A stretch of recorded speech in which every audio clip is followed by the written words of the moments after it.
స్వధర్మ ప్రేక్షకులందరికీ శుభాశీస్సులు. మేషాది ద్వాదశ రాశుల వారికి పరిహారాలు చెప్పుకునే ప్రయత్నం చేద్దాము.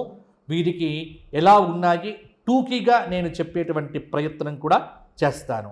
మేషరాశి అశ్విని 4 పాదాలు, భరణి 4 పాదాలు, కృత్తిక 1వ పాదం. ఆదాయం 11, వ్యయం 5, రాజ్యపూజ్యం 2, అవమానం 4. మేషరాశి వారికి ఈ సంవత్సరము కొంతమేర అనుకూలత, కొంతమేర ప్రతికూలత అని కూడా చెప్పవచ్చు. ఎందుకు అంటే మిశ్రమ ఫలితాలు. సరియైన నిర్ణయాలు తీసుకుంటేనే పురోగతి అనేటువంటిది సాధ్యమవుతుంది. అలాగే ఈ సంవత్సరము మేషరాశి వారికి 50% అనుకూల ఫలితాలు మాత్రం కనిపిస్తూ ఉన్నాయి. అలాగే డిసెంబర్ 6 వరకు లాభస్థానంలో రాహువు యొక్క సంచారం కార్యసిద్ధిని అనుగ్రహిస్తుంది. ఆర్థికంగా చాలా వెసులుబాటు ఉన్నప్పటికీ ఖర్చులు ఇబ్బంది పెట్టవచ్చు. వృత్తి, ఉద్యోగ, వ్యాపారముల యందు కొంత అఖండ విజయాలు సాధించే ఆస్కారం కూడా ఉంది. పదోన్నతులు ఉంటాయి, అభీష్ట సిద్ధి కలుగుతుంది. మేషరాశి వారికి కొంతమేర పట్టిందల్ల బంగారం అని అనిపించినప్పటికీ కూడా కొంత అలసత్వం చేత యువత అవకాశాలు పోగొట్టుకుంటారు. అదృష్టాన్ని నమ్ముకోకుండా కష్టాన్ని నమ్ముకుంటే పరాభవనామ సంవత్సరం మేషరాశి వారికి సరియైన ఫలితాలే ఇస్తుంది. ముఖ్యంగా విద్యార్థులు బాగా కష్టపడి చదివితే మంచిగా ఉత్తీర్ణులవుతారు. అదృష్టాన్ని నమ్ముకోకండి, కష్టాన్ని నమ్ముకోండి.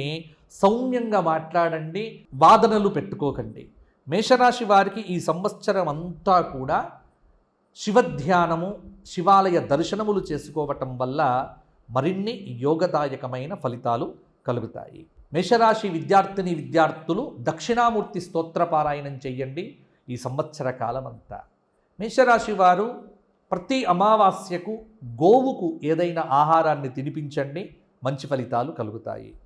సకల శుభాలను అనుగ్రహించేది, సకల దోషములను హరింపచేసేది, గంగానదిలో స్నానమాచరించినంత పుణ్యమును ఇచ్చేటువంటిది, గోదాన భాగ్యమును అనుగ్రహించేది, ఆయురారోగ్య విద్యా బుద్ధులను సత్సంతానాన్ని ప్రసాదించేటువంటి, సకల కర్మలను చక్కగా మనకు పుణ్య కర్మలను ఆచరింపజేసేటువంటి, సంవత్సర మాస పక్ష తిథివార నక్షత్ర కరణ యోగాలతో కూడినటువంటి పంచాంగమునకు నమస్కారము చేస్తూ, ఈ పంచాంగము మీ అందరినీ అనుగ్రహించుగాక, మీకు కాలము చక్కగా సద్వినియోగం అవ్వాలి అని ఆశీర్వచనం తెలియచేస్తూ,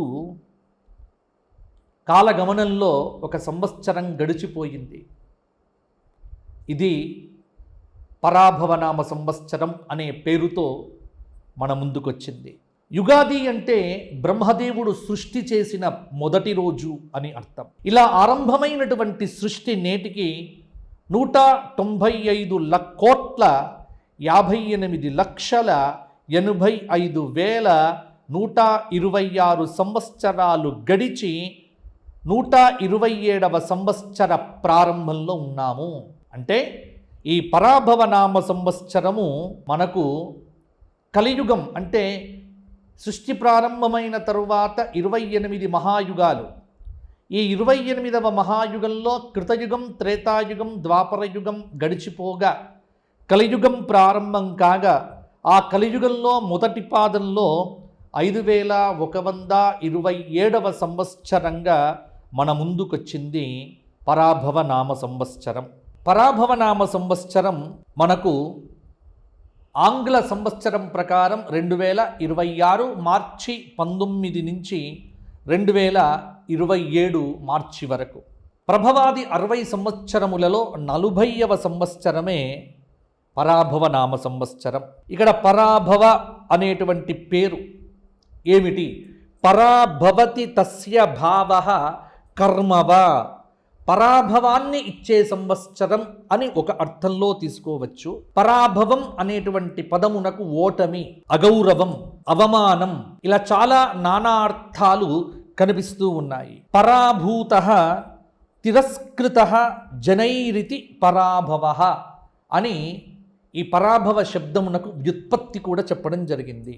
అంటే అధికార మదం, అనైతికత, అసత్యం మొదలైనటువంటి వాటితో నిత్యం గడిపేటువంటి వారిని అట్లా బతికేటువంటి వారికి ఓటమిని కలిగించే సంవత్సరం పరాభవనామ సంవత్సరం.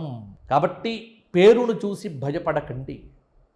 పేరులో ఏదో జరిగిపోతుంది అని కాదు, కానీ జాగ్రత్తగా ఉండమని అగ్నిపురాణం మనకు చెబుతోంది. ఈ పరాభవనామ సంవత్సరం 12 మాసములతో పాటు అధిక జ్యేష్ఠ మాసమును మన ముందుకు తెచ్చింది.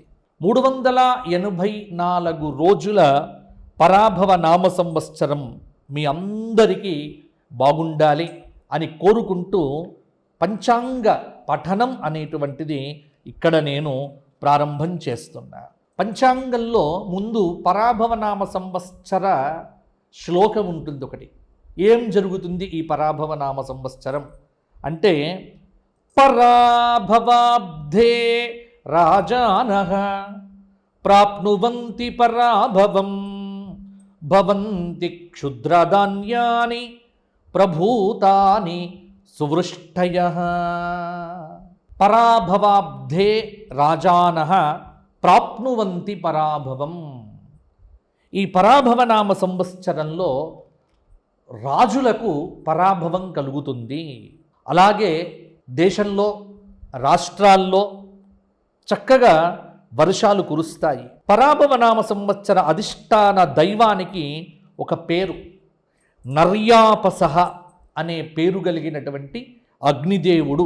ఈ అగ్నిదేవుడే సాక్షాత్తు శివస్వరూపంగా మనకు శాస్త్రం చెబుతోంది. 2 చేతుల్లో పరశువు అగ్నిశిఖను ధరించి అభయ వరదహస్తాలు చూపుతూ అశ్వాలు పూడ్చిన రథంపై వాయు వరుణదేవతల సమేతంగా అగ్నిదేవుడు మనకు దర్శనమిస్తాడు. గండ్రగొడ్డలి చేత పట్టుకొని ఉన్నటువంటి వాడు సాక్షాత్తు ఈశ్వరుడే. కాబట్టి అగ్నిదేవ స్వరూప రుద్రుడు ఈ పరాభవనామ సంవత్సరానికి దేవత. కాబట్టి ఈ సంవత్సరం అందరూ కూడా శివారాధన బాగా చేయండి, శివాలయాల దర్శనం చేసుకోండి, శివాభిషేకములు చేసుకోండి, మీ అందరికీ బాగుంటుంది.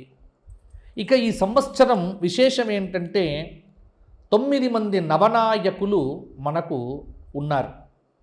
గురువారం నాడు వచ్చింది కాబట్టి రాజు గురువయ్యాడు. కాబట్టి నవగ్రహాధిపతులు నాయకులుగా వ్యవహరించేటువంటి ఈ నవనాయక ఫలితములలో పరాభవనామ సంవత్సరానికి బృహస్పతి రాజయ్యాడు.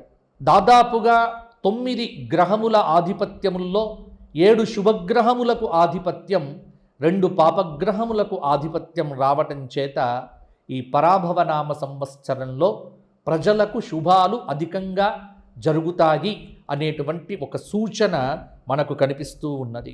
గురువు రాజయ్యాడు. పాలకులు ప్రజా ఆమోదమైనటువంటి నిర్ణయాలు తీసుకుంటారు. సుభిక్షంగా పంటలు పండుతాయి. మంత్రి కుజుడయ్యాడు. అగ్ని ప్రమాదాలు జరిగే ఆస్కారం కూడా లేకపోలేదు. సేనాధిపతి చంద్రుడయ్యాడు. ముఖ్యంగా సేనాధిపతి కనుక చంద్రుడైతే వర్షాలు బాగా కురుస్తాయి అని మనకు శాస్త్రం చెప్పింది. అలాగే ఈ సంవత్సరం ఉన్నటువంటి ఇంకొక విశేషం ఏమిటి అంటే, ఈ సంవత్సరంలో సస్యాధిపతి గురువయ్యాడు, ధాన్యాధిపతి బుధుడయ్యాడు, అర్ఘాధిపతి చంద్రుడయ్యాడు, మేఘాధిపతి చంద్రుడయ్యాడు, రసాధిపతి శనైశ్చరుడయ్యాడు, నీరసాధిపతి గురుడయ్యాడు. కాబట్టి నవనాయక ఫలితములు మంచి ఫలితములుగానే మనకు గోచరిస్తూ ఉన్నాయి. ఈ పరాభవనామ సంవత్సరంలో గురుమౌఢ్యము జూలై 15 నుంచి ఆగస్టు 14 రోజు వరకు, అంటే 30 రోజులు, నెల రోజుల పాటు గురుమౌఢ్యమి. అందులో ఆషాఢశుద్ధ పాడ్యమి నుంచి శ్రావణ శుద్ధ విధియ కాబట్టి శూన్యమాసంలోనే గురుపౌఢ్యమి వచ్చింది కాబట్టి ముహూర్తములు ఎక్కడా కూడా పోలేదు. శుక్రమౌఢ్యమి అక్టోబర్ 19 నుంచి 29 వరకు 10 రోజులు మాత్రమే శుక్రమౌఢ్యమి. కాబట్టి ఈ సంవత్సరము ముహూర్తములకు ఇబ్బందులు అనేటువంటివి లేవు అని మీరందరూ కూడా తెలుసుకోవచ్చు. ఇక వాస్తుకర్తరి మే 4 నుంచి మే 29 వరకు ఈ సమయంలో గృహప్రవేశాదులు మొదలైనటువంటివి ఏమీ చెయ్యకూడదు. ఇక ఈ పరాభవనామ సంవత్సరంలో జరిగేటువంటి విశేషాలు మొదలైనటువంటివి కూడా మనము ఇప్పుడు గ్రహచార రీత్యా కూడా చెప్పుకునేటువంటి ప్రయత్నం చేద్దాము. ముఖ్యంగా పరాభవనామ సంవత్సరంలో జగల్లగ్నమేమిటి, మీనలగ్నమేమిటి మొదలైనటువంటి అంశములను ఇప్పుడు సాకల్యంగా చెప్పుకుందాము. ఇక్కడ పరాభవనామ సంవత్సరంలో వర్షలగ్నం అనేటువంటిది మీనలగ్నం అయిపోయింది, జగల్లగ్నం అనేటువంటిది కర్కాటకమైంది. కాబట్టి లగ్న పంచమాధిపతి గురుడు కోణంలో ఉన్నాడు. కాబట్టి భారతదేశానికి అద్భుతమైనటువంటి రోజులు రాబోతున్నాయి. ఇక్కడ సకాలంలో కొన్ని ప్రాజెక్టులు పూర్తవుతాయి, రసాయనములు మందులు వృద్ధి చెందుతాయి.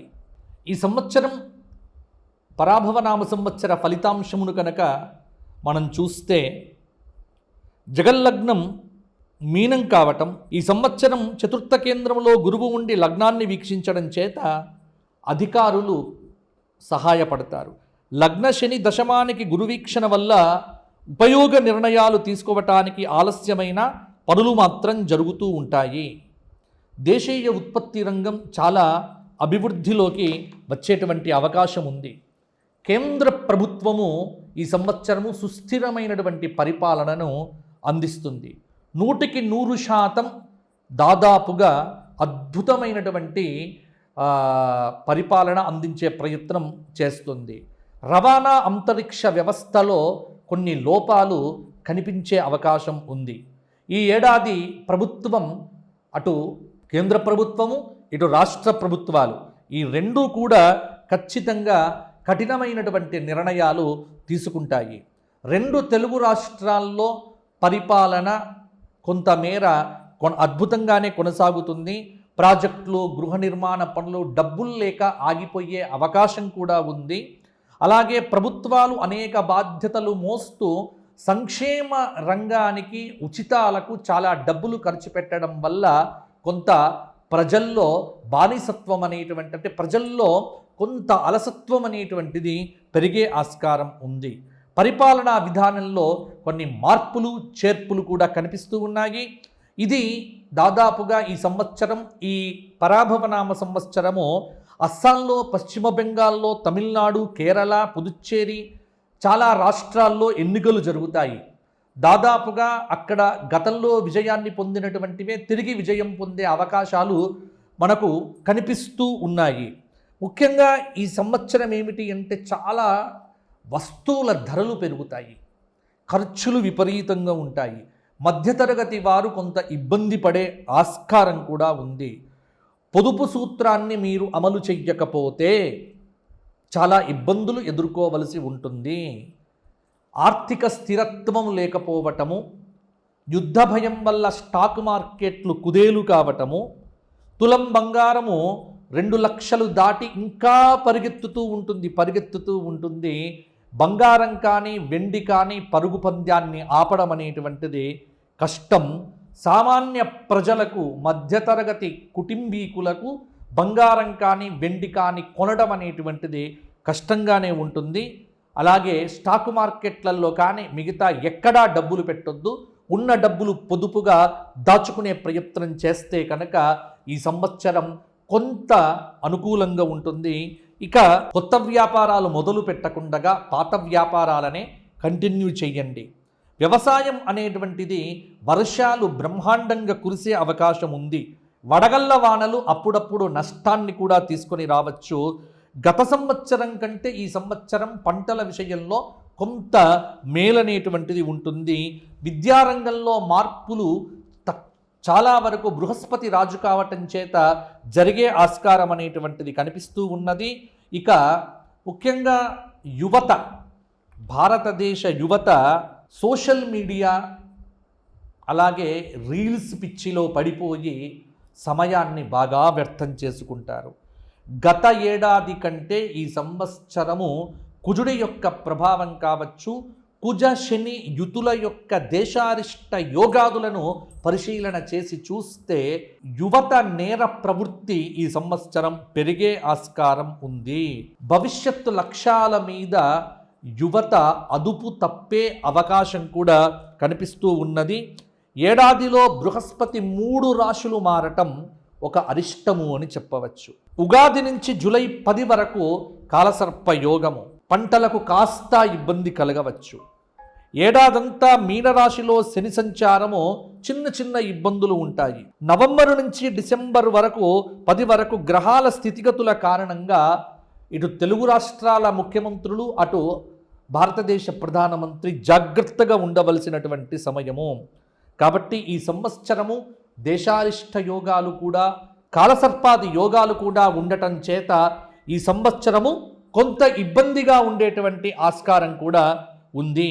అందువల్ల ప్రజలందరూ దైవికమైనటువంటి కార్యాలు చేయటం పట్ల, దైవ సంబంధమైనటువంటి కార్యక్రమాలు, దేవాలయ దర్శనాలు, ధర్మం వైపు ఎంత బాగుంటే అంతవరకు పరాభవనామ సంవత్సరం మీ అందరికీ కూడా కలిసి వస్తుంది.